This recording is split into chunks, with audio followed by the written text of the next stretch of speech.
Hi LEGO fans, it's Steven, and this week we're looking at the culmination of the Marvel LEGO Superheroes Captain America Civil War LEGO line. Wow, that's a lot, right? We are looking at set 76051. It is the superhero airport battle. It's got what seems to be 1 million minifigures. A lot of action takes place in it. Lots of stickers to put on. Let's get to that time lapse, and then we'll talk about this set and see whether it's worth picking up after that.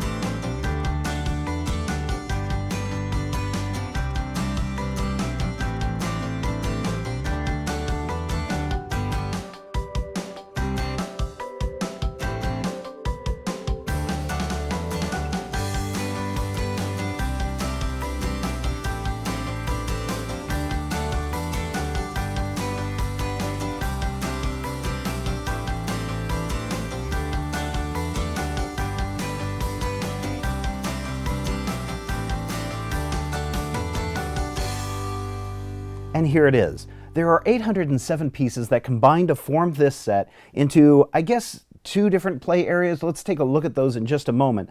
But first, let's take a look at the minifigures and the giant figure in this line. First up, we have Iron Man. Yep, it's Iron Man. It's Tony Stark. We've seen this figure before. Then we have Captain America. Sure does look like Captain America to me. Yes, indeed.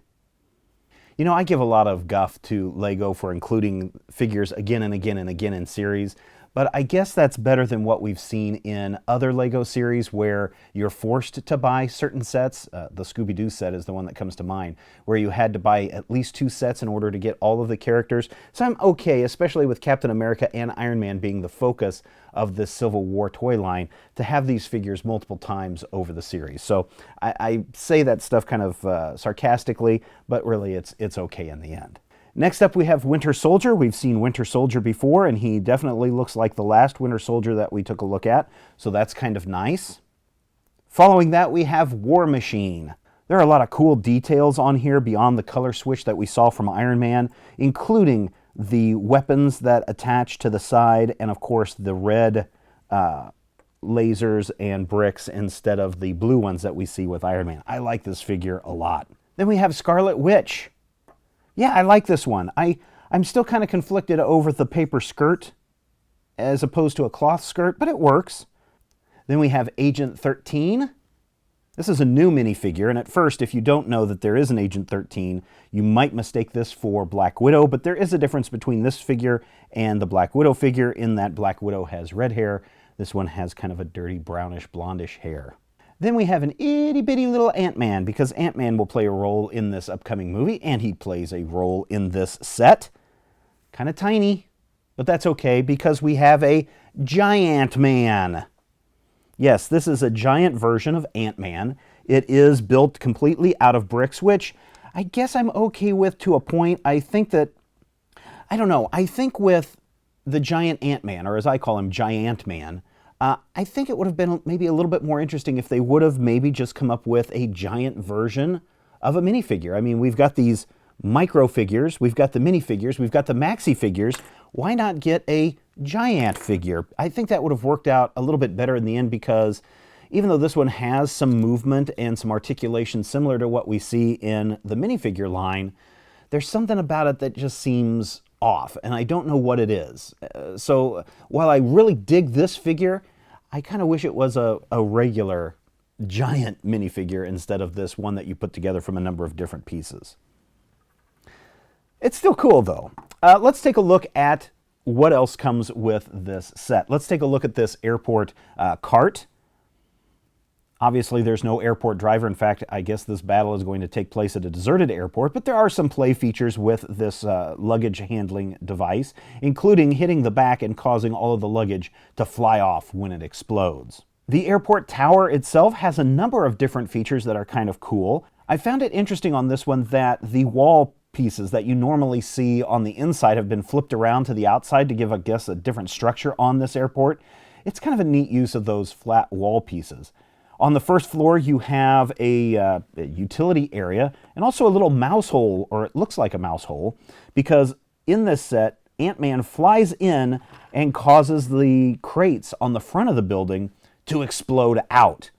If you look at these crates, you'll see one for Stark Industries, one for Hammer Industries, which we've seen before, and probably the nicest little drop that I've seen, probably we won't see it in the movie, but a little sticker for AIM.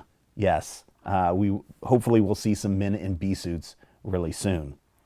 On the second floor of this building, we have, looks like a little office or a terminal space where someone can sit and drink their coffee. And then on the upper floor, of course, we have the control tower where someone can sit or shoot or do whatever as the battle takes place. When it comes to the first floor, we did have an action piece there, but there's also an action piece on the second floor too, where someone shoots something at the building and the front of the building explodes outward.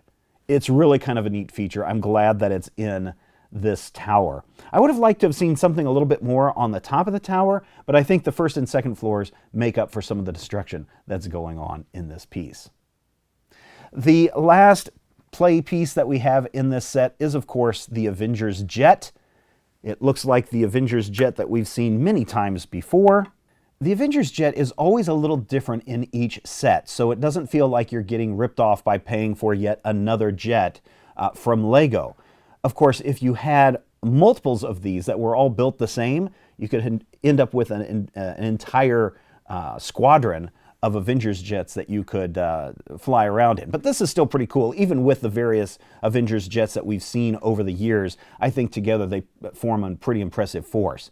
On this one, you have a cockpit where someone can sit up front, or actually two someones can sit up front if you need to. Then you have the back area that opens up and you can have a figure swing out on a rope. The box shows Captain America, but really it could be anyone that you want. And then the big kind of neat feature on this is the guns that pop out from the bottom when you twist the knob on the top. And of course those little stud shooters can come in handy as you're playing with this set.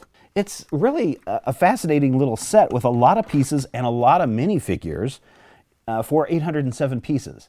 I really kind of like this set. Of the three that we've looked at for the Captain America Civil War Lego tie-in sets, I really like this one most of all. And I think with the number of minifigures that you get, the cool Giant Man figure that you get, and then of course a new Avengers jet, this is really worth the money and the time putting it together. And I think that you're going to have a lot of fun blowing things up, putting them back together, and then blowing them up again as these heroes fight each other. That wraps it up for this Lego build. I hope you enjoyed taking a look at it and you enjoyed this review. We've got all sorts of Lego reviews over this, all over this YouTube channel, so if you haven't checked them out, take a moment to subscribe to this channel and check out all of the videos that we've produced. If you have any questions, you can just send me a tweet at Major Spoilers, or go to our website at majorspoilers.com, and of course, use the comment section below. We love reading your comments at majorspoilers.com. Until next time, thanks so much for watching, and take care.